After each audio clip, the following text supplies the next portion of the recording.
Hey, this is Tim again at the Spirit Housing Site with Andy Poor. Yes. Andy, what do you do with the Corps? I'm the brass caption head.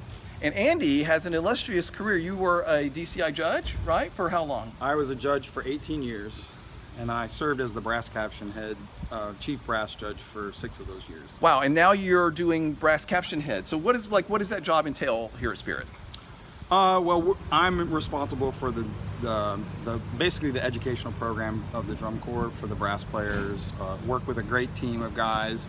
We have about 180 years of drum corps experience on our staff. Well, now let me say something about that, because Chris was telling me, Chris Moore, the director, was telling me most of the staff, or a lot of the staff, are music educators, right? All of them, but we also have some guys who make a lot of their money as they're living as professional musicians. And we're starting to get wet. Yeah, Let me move this way. It's drum corps. Oh, and I wanted to say that I love that these guys are also scruffy. You called this no shave summer? No shave summer. You're really going this whole summer? No, I've shaved a couple times. Okay, because you got to catch up to my giant goatee. So yeah, good luck with that. No, you probably don't want to do that. Yeah. So anyway, you were saying a lot of the guys are music educators. I interrupted you. Go ahead. And we do have some people on our staff who are professional musicians. They make their living playing or teaching a lot of private lessons. But yeah, everybody on our staff are music educators. We do have 2 interns. One is Nick Walker, who's a senior at JSU, and then Kayla Poor, my daughter, is a senior at University of Florida. So I don't think everybody out there in the world, do you think the people, the drum corps fans, know the level of education that these students are getting and the level of sophistication and experience that the instructors have? I mean, this is really impressive that we're getting these kinds of professional musicians and educators working with these kids every day. Yeah. My training was at the University of Florida and the University of Cincinnati. I studied with Alan Siebert. You're a Gator? Yeah. I'm not going to hold that against you. Go ahead. I'm sorry.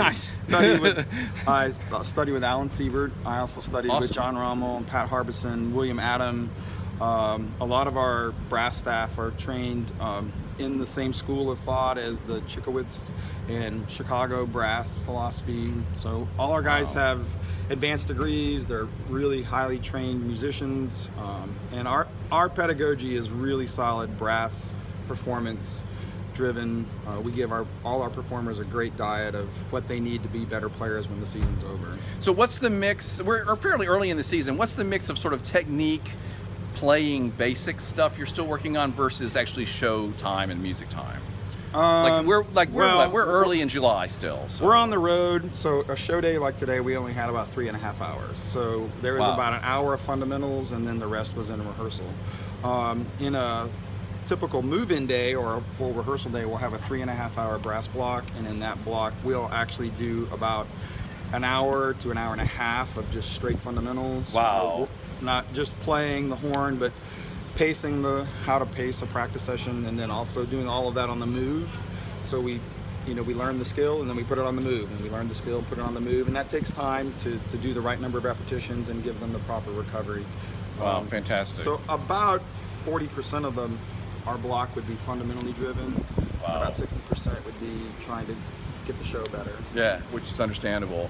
So just remember, everybody out there, that we have these super educators, experienced people like Andy, like his staff, and they are people should know that the level of fantastic work and experience that the corps have. I love it. Thank you for doing that. I do want to give a shout out. First of all, today is the anniversary of the passing of Jim Otts, who was an important part to the corps' history, and he's also an important part of the legacy of DCI brass. Yes, absolutely. Our top trophy is named after him for a reason on the Great Horn Lines, that he was associated with Blue Devils and Vanguard and Spirit of Atlanta.